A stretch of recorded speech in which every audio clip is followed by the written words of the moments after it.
Então, eu sou Gisele Góes, eu sou ilustradora de pele. Eu falo que eu sou ilustradora de pele porque eu trabalhei 18 anos na área têxtil, ilustrando pra tecido e, na verdade, não só pra tecido, né? Pra muitas outras coisas, várias superfícies. Então, nesse tempo todo na área têxtil, eu trabalhei em vários projetos.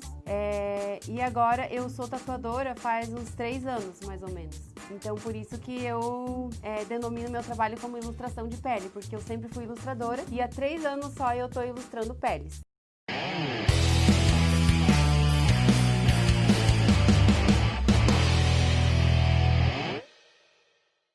Estudei moda, designer de moda, comecei várias coisas, mas não terminei nada, porque eu acabava não me encontrando, comecei publicidade, também não terminei, comecei moda, mas sempre estive trabalhando com ilustração. Você tem um estúdio, você é proprietária do estúdio? Quando eu comecei a tatuar, eu comecei já em 2 cidades, eu tatuava em Joinville e Blumenau, então eu trabalhava pra caralho, era tipo diretaço, assim. Então eu acabei montando 2 estúdios, montei um estúdio em Blumenau e montei outro estúdio em Joinville, o que foi muito bom pra mim, porque eu acabei espalhando o meu trabalho em 2 cidades, então foi uma coisa que me ajudou a crescer muito rápido, tanto a divulgar meu trabalho, né, no boca a boca, nas indicações e tal, quanto nas redes sociais. Logo que eu montei os estúdios, eu sempre tive uma vontade muito grande de morar em São Paulo. Então eu comecei a vir para São Paulo, comecei a tatuar aqui em outros lugares. Tatuei na Cris, a Cris Ilka, ela é uma maravilhosa também. E logo a gente decidiu montar estúdio aqui em São Paulo. Então hoje eu tatuo aqui em São Paulo. Tem um estúdio ali na Oscar com a Augusta. E só que também já estamos com um projeto novo que a gente vai tatuar numa Kombi, num estúdio itinerante pelo Brasil. Então eu tô em São Paulo, mas na verdade eu vou estar no mundo, né? Sou do Brasil todo aí. Acho que vai ser um projeto bem legal também. Acho que vai ajudar a difundir também mais ainda meu trabalho e também para poder levar o trabalho para as pessoas que não podem de repente vir até São Paulo. Elas têm o dinheiro para tatuar, mas elas não têm o dinheiro para vir para São Paulo, para ficar em hotel, para pegar folga no trabalho. Então acho que vai ser bem legal porque eu vou dar acesso a outras pessoas também. Hoje, essa Kombi que você falou, me fala um pouquinho mais. Esse projeto vai ser só você? Vai ter mais alguém? Quando começa? Então, esse projeto do estúdio itinerante, eu coloquei a data para nossa saída em outubro, dia 24 de outubro. A gente organizou da seguinte forma: como eu vou levar toda a minha equipe, eu vou levar os meus cães também, que eu não poderia deixar para trás, né? Eu tenho uma bicharada toda. Então, a gente organizou uma Kombi, vai ser a nossa casa, e que é onde vão estar os bichos e tal, e algumas coisas pessoais. E aí eu comprei uma outra Kombi, que é uma Kombi Safari. Ela é bem maior, então ela possibilita a gente ficar em pé. Isso foi uma das principais coisas que eu organizei assim, porque o estúdio ele tem que estar separado. Então, dentro do meu estúdio não vai ter movimentação de cachorro, não vai ter nada. Vai ser uma Kombi somente pro estúdio. E eu gosto muito de trabalhar a pose natural da pessoa quando eu vou fazer um decalque. Eu faço muita coisa freehand também. Então, eu preciso que a pessoa fique em pé. E eu também gosto de proporcionar um conforto e eu não queria decair a qualidade do meu trabalho por eu estar num estúdio itinerante. Então eu não quero passar essa coisa de vai ser de qualquer jeito. Não, eu quero manter a mesma qualidade que eu tenho no estúdio, no meu estúdio itinerante. Então por isso que a gente separou assim 2 carros. Mas a ideia para começo é isso. A gente já tem as 2 Kombis, já tem a Kombi separada para casa, a Kombi pro estúdio. E a gente sai em outubro. Já vou abrir a agenda também, porque hoje a minha agenda funciona pelo formulário. Não é só chegar no estúdio e já tatuar. Então é sempre por um formulário que a pessoa me envia antes. Eu organizo uma data de abertura. E na data de abertura as pessoas me enviam um formulário através de um link que fica disponível. Então, dessa forma é melhor, porque como a procura é muito grande, é só dessa forma para eu conseguir organizar. E essa agenda do estúdio itinerante, que é pro Brasil todo, ela vai acontecer assim também. Ela vai abrir agora dia 19 de julho, aí vai vir a galera, vai dar aquela correria, porque a agenda geralmente fecha a última fechou em 47 segundos, eu recebi 203 formulários. Então, é muita gente, num espaço muito curto de tempo. Então, se eu não organizar dessa forma, e não tem condições. Então, eu gosto de responder todo mundo também. Eu não me sentiria confortável em deixar a galera me enviando e-mail e a pessoa nem saber quando que ela vai ter uma resposta. Então eu sou meio assim, sabe? Eu gosto de que a pessoa, desde o primeiro momento que ela entra em contato comigo, ela saiba que ela vai ter uma resposta, sabe? Eu gosto das coisas bem organizadinhas. Tem essa cara de maluca assim, mas não, a gente é bem organizado. Gi, você falou que você é do Sul, né? Você é nascida e criada em Joinville? Não, eu nasci em São Bento do Sul, aí com 11 anos de idade eu fui morar em Blumenau, porque a minha mãe queria uma cidade um pouco maior e tal, e eu levei muita sorte de ter caído em Blumenau, porque em Blumenau, Blumenau é uma cidade que é polo têxtil, então eu estar em Blumenau me possibilitou já ser inserida nessa coisa do desenho, começar a trabalhar com ilustração. Eu comecei a trabalhar muito nova, com 14 anos eu já fugia da minha mãe, eu pegava e olhava os anúncios no jornal, e daí eu via emprego de desenho. Qualquer coisa que tivesse a palavra desenho, eu saía, pegava uns desenhos à mão e ia atrás do emprego de desenho. E daí nessa eu acabei caindo na área têxtil, muito nova. Com 15 anos eu já estava trabalhando na área têxtil e ilustrando para a área têxtil. E eu vejo que isso me ajudou muito. Então é uma experiência muito grande. Imagina, são quase 20 anos só ilustrando para a área têxtil. Isso foi realmente muito bom. Era chato ver a galera toda, né, se divertindo e eu tendo que trabalhar nova, mas hoje eu vejo que foi muito bom mesmo, não me arrependo de nada. E Gi, como que você caiu na tatuagem?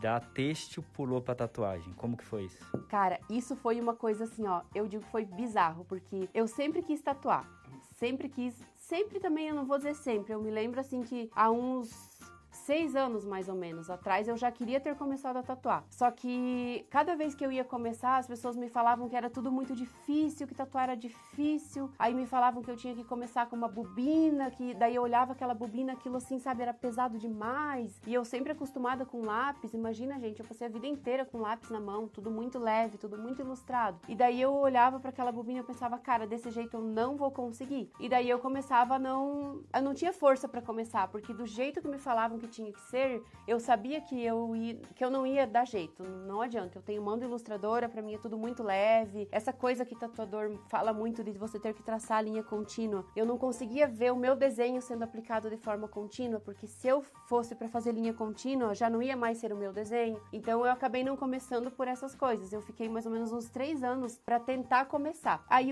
em um dado momento, eu virei a chavezinha, eu pensei assim, tá, do jeito que eles falam que tem que ser, eu não vou conseguir. Então eu vou fazer as coisas do meu jeito, porque errado por errado daquele jeito já ia dar, então eu vou tentar ver se do meu jeito dá certo. E daí foi onde eu comecei a pesquisei um pouco sobre máquina e tal, e aí eu comecei fazendo as coisas tudo do meu jeito, já comecei fazendo arte autoral, porque eu não queria entrar na tatuagem para fazer cópia, né, porque eu vejo que a cópia ela é uma coisa que ela é ruim para todo mundo, é ruim para a pele que tá levando aquela cópia, por mais que a pessoa deseje aquilo ali naquele momento, depois talvez ela passe a entender que isso não é legal, copiar, além de tudo, é crime, é contra a lei, existe a lei dos direitos autorais. Eu entendi também que quando você copia um trabalho, você está copiando a identidade visual de outro artista. Então eu queria começar já de uma forma muito correta, eu queria começar já fazendo arte autoral. Eu sempre acreditei que uma pele merecia receber uma arte autoral e sempre quis respeitar os meus colegas de trabalho, não os copiando. Aí eu dei a louca, assim, peguei assim, vou começar autoral. E daí eu comecei em um final de semana, eu lembro que a minha máquina chegou, aí a minha amiga falou assim pra mim, não, Uri, a tua máquina chegou, você vai me tatuar agora. E daí a gente já fez uma letra totalmente autoral, já comecei nem usando fonte de computador, eu faço tudo letra manual. E a gente fez no pé dela, na canela, uma tatuagem escrito letra. Ficou uma bosta, porque eu não entendia nada, eu comecei totalmente sozinha, porque eu não me sentia acolhida, né, nos outros estúdios, então eu fui fazendo tudo sozinha. Mas aí a segunda tatuagem já foi no Melk, e daí a terceira foi no Melk. Aí eu cheguei segunda-feira na empresa, e já tinha uma fila de gente pra tatuar comigo. E foi muito compreensível o que aconteceu, porque a empresa era uma empresa grande, ela tem 100 e poucos funcionários, então a galera ficava o tempo todo vendo as estampas que eu fazia na mão, e daí tinha galera que revisava aquelas peças e outra galera que costurava, então as pessoas já estavam muito acostumadas a pegar na mão tecidos que estavam com os desenhos, e eu sempre tive muito primor nas coisas que eu fiz, mesmo sendo por uma roupa, eu fazia tudo certinho, cada cantinho, cada recortezinho, era tudo muito perfeito, então foi muito fácil, porque daí eu cheguei na empresa, eu já tinha postado no Instagram que eu tinha começado a tatuar, então já tinha uma fila de gente querendo tatuar, porque eles já viam a qualidade das estampas, eles sabiam da pessoa que eu era lá dentro da empresa, então foi assim. Aí na mesma semana eu já comecei a tatuar, já na próxima semana já tinha gente também. Aí quando eu vi eu já tava com a agenda pra uma semana pra frente. Quando eu vi já tava um mês. Quando eu vi já tava 3 meses pra frente. E no terceiro mês tatuando eu já tive que pedir a conta do meu trabalho. E era um trabalho que eu ganhava muito bem. Era um salarião de 2 dígitos. Tanto é que quando eu falei que eu ia sair, todo mundo ficou: o quê? Tu vai deixar de ganhar mais de 10 mil reais fixo pra ir tatuar? Você é louca. E eu fiz a louca e fui. E no segundo mês tatuando eu já ganhei mais do que eu ganhava na empresa, só tatuando por causa da arte autoral. Gi, você tinha quantos anos na cidade? Comecei com 33. 3 anos? Faz pouco tempo. 3 anos? E você não teve, então, pelo que eu entendi, não teve influência de nada. Você que bateu a louca, você. Sim. Você já tinha tatuagem? Tinha. Quando você falou isso, você teve mais preconceito ou dificuldade familiar? Ou o que você sentiu mais? Porque é o que você falou, você largou 2 dígitos, tá? Quem que falou, meu, você é louca? Sua mãe, seus amigos, todo mundo? Não teve ninguém que do teu lado, vai, vamos nessa, só você sozinho? Como foi? Teve o Melk, porque o Melk, ele já tinha também, ele tava começando a ser uma pessoa tatuada, né? Ele tinha ido num outro estúdio lá em Vitória, acho que era, não, nem era em Vitória, era lá em Joinville. E o de Vitória foi bom, foi com o Cássio. O Cássio é muito foda, Cássio. Você é foda. E aí ele foi tatuado no estúdio, daí ele recebeu um atendimento, assim, que não foi legal. O cara, sabe, ele levou era uma Rosa dos Ventos, e o cara, tipo, tentou meio que distorcer a imagem, encaixar ali. E daí o Melk, na verdade, ele percebeu que eu ia dar muito certo antes de eu perceber. Então o Melk foi uma pessoa que confiou muito. A minha mãe confiou muito também, mas porque a minha mãe sempre foi muito empreendedora. Ela vendia roupa em sacola e a minha mãe sempre se virou, ela sempre foi muito empreendedora. Então a minha mãe, ela gostou mais pela ideia de eu ter o meu negócio do que por tatuar. Então ali, né, foi uma coisa, mas foi bom também, de certa forma foi um apoio legal. A Marina, né, que me fez, né, tatuar ela já de primeira, mas foram poucas pessoas, assim. Eu também não contei pra muita gente porque eu já sabia que as pessoas iam ficar apavoradas com o fato de eu deixar um salário desse pra começar a tatuar. Até porque eu acho que nesse mundo da arte também existe uma cultura de que o tatuador parece, assim, eu senti isso, né, é uma visão minha, né, dentro do meu círculo, dentro do que eu percebi. Parece que as pessoas na tatuagem se preza por uma humildade que não é uma humildade no sentido verdadeiro da humildade. Parece que você não pode ser bem sucedido, parece que o tatuador tem que cobrar pouco, sabe? Na época eu percebia muito isso. Eu não sei se hoje tá assim, é uma opinião muito particular minha, como eu falo, é da minha vivência, talvez você não tenha percebido isso, mas eu percebi muito isso, sabe? Então, mas eu recebi sim. Eu acho que o apoio principal era das pessoas que estavam mais próximas a mim, né? Que era o Melk, que é minha amiga, que foi minha mãe. Então isso pra mim já foi suficiente, assim. E eu percebi muito rápido. Eu percebi logo ali nos primeiros dias que eu tava no caminho certo. Até por eu ter chegado na elegância, já ter muita gente querendo tatuar. Então eu acho que o apoio veio muito também dos consumidores, né? Do pessoal que queria levar arte autoral, das pessoas valorizando a arte autoral. Então eu me sustentei naquilo ali e pra mim foi super suficiente, assim. Legal, Gi. Quais são os seus maiores desafios hoje no trabalho, do dia a dia? O que você tem? Qual que é o seu maior desafio hoje? Que você acorda, que você fala... que você almeja? Eu acho que o meu maior desafio mesmo é na questão de ir evoluindo mais o trabalho, porque o trabalho do tatuador, ele tá muito atrelado ao gosto das pessoas. E eu sou uma pessoa que eu sou muito generosa e eu gosto muito de servir e desenhar para alguém. Então eu vejo que isso talvez possa limitar um pouquinho o meu avanço, porque nem todo mundo vai ter o mesmo gosto que eu. E eu tenho um gosto bastante ousado. Então talvez se eu não tivesse tendo que agradar tantos clientes, eu já estaria fazendo talvez um estilo um pouquinho mais, não digo nem evoluído, porque eu gosto muito do que eu faço também, mas talvez eu conseguiria propor outras coisas diferentes. Então eu vejo que hoje esse é o meu maior desafio. Às vezes eu me sinto um pouco limitada, né? Não tô dizendo que o gosto do cliente é ruim, que é feio, nada disso. Eu gosto muito do que eu faço, eu sempre tento propor dentro do gosto da pessoa, propor uma coisa que seja legal pra todo mundo, que eu esteja acreditando e que a pessoa goste. Mas eu vejo que isso talvez pode me limitar um pouco. Talvez se eu fosse aquela artista assim, não, isso daqui é o desenho, se você quer, esse daqui quer, se tu não quer, não vai fazer. Talvez eu evoluiria mais rápido. Mas eu também gosto assim, eu acho que eu aceito esse processo, talvez isso seja um pouquinho mais lento, e eu tô confortável com isso. Eu não sei nem se isso seria considerado um desafio, mas é a única coisa que eu vejo que talvez me limite um pouquinho, assim. Gi, hoje como você aprende novas habilidades e informações sobre o seu trabalho? Como você evolui? Já que você tem essa dificuldade, esse limitador, o que você faz para evoluir? Confesso que eu não tenho tanto tempo assim para desenhar por prazer, para desenhar só para mim. E ao mesmo tempo que eu tenho esse limitador, eu também tenho um limitador de não ter nenhuma direção. Eu acho que isso foi uma coisa da indústria têxtil, ela acabou me moldando dessa forma. Eu sempre tinha um briefing para seguir, então às vezes eu fico um pouco perdida porque eu sei desenhar, tudo que me pedirem para desenhar eu sei. Eu consigo desenhar o que eu quiser. E daí isso também é uma faca de dois gumes, porque se eu tiver que desenhar do nada uma coisa que eu, tipo, tá, eu vou desenhar o quê? Se tem tanta coisa pra eu desenhar, daí eu começo a me perder também e eu acho que isso é um pouquinho mais difícil pra mim. Então, pra eu evoluir mais meu trabalho, eu tento desenhar um pouco, né, fora disso, sem ter uma aprovação, mas também eu entendo que esse é o meu desafio, é conseguir desenhar uma coisa, mesmo não tendo um briefing, mesmo não tendo uma pessoa pedindo alguma coisa, mesmo sem ter uma direção. E eu também procuro consumir muita arte, em vários formatos, da área de moda principalmente, que foi uma coisa que eu trago muito da área de moda. Tento consumir arte em tudo que eu posso, mas não só ficar consumindo no sentido assim de,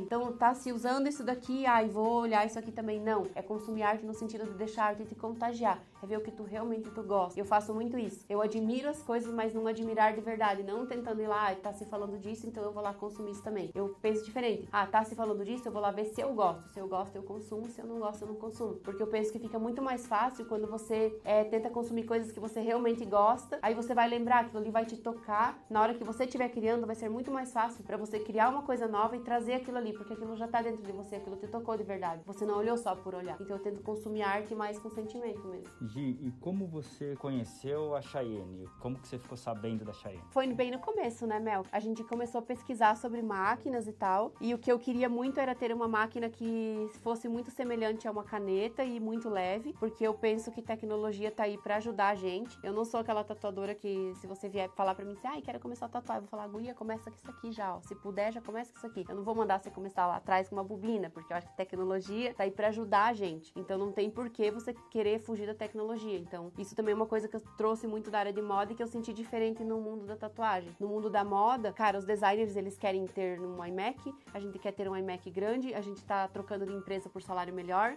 a gente quer evoluir. E eu cheguei no mundo da tatuagem, todo mundo me mandando voltar lá pra trás com uma bobina, então isso eu estranhei muito, né? E a gente começou a pesquisar sobre máquinas e pesquisar uma máquina que fosse melhor. A gente via alguns stories, na época a gente olhou o Liu Bi, lembra? Usando uma Chayenne, ele tava usando uma Hawk, né? Uma Hawk Pen. E a gente tava sempre observando muito esses artistas que a gente gostava, observando os artistas ao redor do mundo, e eles já estavam usando esses equipamentos assim.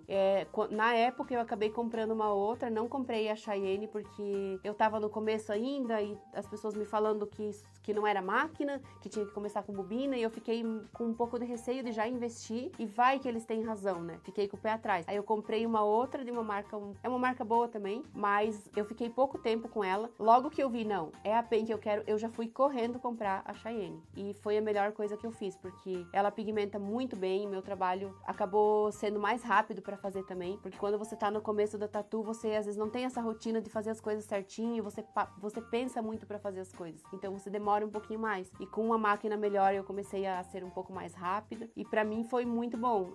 Desde que eu comecei já era meu objetivo, e aí eu consegui rápido, e logo também já consegui comprar a Sol Nova assim que chegou, assim que foi lançado eu já consegui comprar a Sol Nova também, eu já tenho uma dessas, e tenho a Hawk hoje de reserva, eu tenho as duas. Então são máquinas que, né, minha paixão. Quais cartuchos você mais usa, Gi? Qual que é a configuração? Eu uso sempre o 3RL. 0,25 ou... Tanto faz. O que tiver eu tô usando. Uso muito a 5. São as duas que eu uso, basicamente. RL E uso... as duas são RL. E eu uso bastante aquela 9 buchinha, Shadow. Eu gosto bastante dela. E eu procuro nunca atrelar meu trabalho necessariamente à medida da agulha. Porque é muito ilustrado, então várias vezes eu consigo reproduzir o efeito de uma 5 com uma 3. Eu já peguei agulha 1 enganada achando que era 3. E eu sou muito disso. Eu sou muito aquela artista que, se me der quase qualquer medida de agulha, eu vou procurar uma estética com o equipamento que eu tenho. Então isso é uma coisa que eu sempre quis fazer, nunca atrelar o meu trabalho a uma medida de agulha, porque eu acho que a gente não pode ficar preso nisso. E eu nunca quis ter um trabalho que a pessoa olhasse assim, batesse o olho e falasse, foi feito com 3RL. Tipo, não, eu gosto que a pessoa olhe pra minha tatuagem e ela pense, meu, como é que ela fez isso? E eu faço isso com basicamente essas 3 agulhas. Eu não mudo muito, não fico trocando. Às vezes eu faço tatuagens, eu fecho o braço com agulha 3, às vezes eu fecho o braço com agulha 5. Raramente eu uso as duas e eu trabalho dessa forma. Você já participou de algumas convenções internacionais ou nacionais? Já fui em algumas convenções, mas eu tenho um pouco assim, não que eu não goste, mas eu sinto muita falta da convenção ser uma coisa um pouco mais inclusiva. As que tinham lá no sul, geralmente é sempre a mesma coisa, coisa, no final tem o show de suspensão, sabe? Nem todo mundo gosta de ver uma pessoa pendurada pela pele. Nada contra, eu acho arte também, sabe? Só que eu acho que a convenção, ela poderia ser mais inclusiva, ela poderia ter muito mais mulheres, ela poderia ser num formato diferente, ela poderia ser um formato mais contemporâneo, ela poderia ter muito mais arte, ela poderia ter pintores, ela poderia ter outras coisas. Então, com o tempo eu acabei deixando de ir por isso, porque eu senti que ficou um pouquinho pra trás, sabe? Mas eu tenho muita curiosidade de ir em convenções fora do país pra ver se é um pouco diferente. Eu não fui ainda, mas eu pretendo ir. Aproveitando a deixa que você falou sobre inclusão, você, por ser mulher nesse mundo da tatuagem, você sofreu bastante preconceito? Alguém falando, tipo, porque você é mulher, você não vai tatuar direito, ou algo do tipo? Infelizmente, em 2020, vou dizer que sim. Você passa por isso ainda, atualmente? Atualmente, eu acho que eu não passo porque meu trabalho, ele tem uma relevância. Então, eu tenho muito seguidor, então a agenda fecha rápido, a agenda abre 2 vezes por ano. Então, eu acho que, de certa forma, as pessoas, elas se sentem um pouco intimidadas pela relevância que o meu nome tem e pela relevância do trabalho. Mas no começo, eu passava muito mais por isso. Teve uma vez que teve uma menina que veio comentar numa tatuagem, ela, eu sou muito machista, que bom que ela sabia. Pró-machista, que bom que ela sabia. Mas ela falou assim, eu sou muito machista, eu nunca pensei que uma mulher pudesse tatuar tão bem assim. Eu só li, eu pensei, meu Deus, né? Enfim, já aconteceu também de eu estar lá no estúdio de Joinville, e lá o estúdio era em cima, era no mezanino, assim, e eu tava tatuando, e o rapaz que dividia comigo, ele foi comer e ele deixou a porta aberta. E entrou um casal. Quando eles entraram, que a mulher viu eu tatuando, ela deu uns 3 passos pra trás, assim, eu achei que ela até ia cair na escada. Ela ficou apavorada. Ela deu 3 passos pra trás e falou assim, gente, é uma mulher tatuando. Não acredito. E, tipo, eu vivendo aquilo assim, gente, onde eu tô?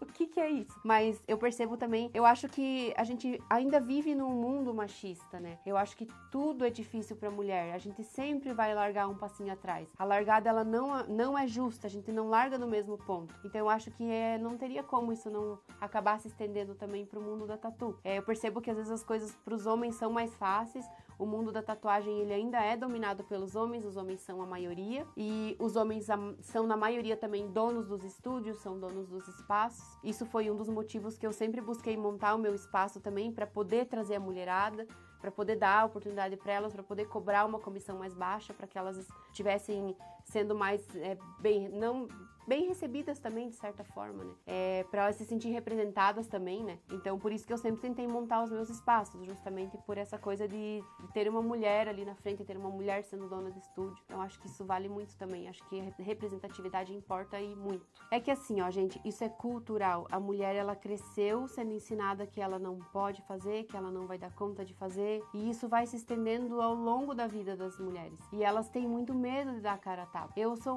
sou uma que a única diferença é que eu também não tô mais nessa altura da vida ligando muito pro que as pessoas pensam. Mas de vez em quando chega alguém no estúdio e fala assim, esse tatuador aqui tava falando mal de você nos stories.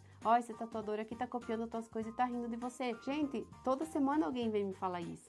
Só que eu vou ficar dando atenção pra isso. Se eu for ficar dando atenção pra isso, eu paro de tatuar agora e volto pro útero da minha mãe, sabe? Então, eu tenho que esquecer isso e seguir. Só que nem todo mundo também tem essa força pra deixar isso de lado. Eu, de certa forma, tive, por quê? Porque o meu trabalho logo começou a tomar relevância, eu comecei a fazer autoral e o negócio começou a bombar. Então, de certa forma, minha mente se voltou pro que tava dando certo e não pra todas as críticas que a mulher recebe. Então, isso é muito complicado. Bacana. Falar em representatividade também, a gente lançou uma campanha, não sei se você chegou a ver, chamada Shein for Girls, que é uma competição onde a gente vai sortear a melhor tatuagem pra ficar no nosso stand da Tatuíque, quando tiver, né? E seria legal se você desse um recado pras meninas que estão participando, tipo, só alguma... Eu acho que a mulherada tem que, dar a cara a tapa mesmo e começar a aparecer e participar das coisas que tem pra gente, tentar ocupar esse espaço. E eu acho que se unir também, acho que é muito importante, porque às vezes sozinha a gente não tem aquela coragem de ir lá dar a cara a tapa, mas quando você tá rodeada de mais mulheres, isso também ajuda, a gente se sente um pouco mais forte. E eu acho que como eu falei, a gente tem que ocupar o espaço. E a gente só vai ocupar o espaço dando a cara e, infelizmente, arcando com essas coisas que vão acontecer, né? Não adianta eu vir aqui romantizar, dizer pra você, não, vamos participar, vem, não vai ter crítica, vai ter crítica sim, né? Não vamos romantizar a vida da mulher, porque nossa vida não é romântica. Mas o que eu digo é isso aí, é focar no que dá certo e não nas críticas.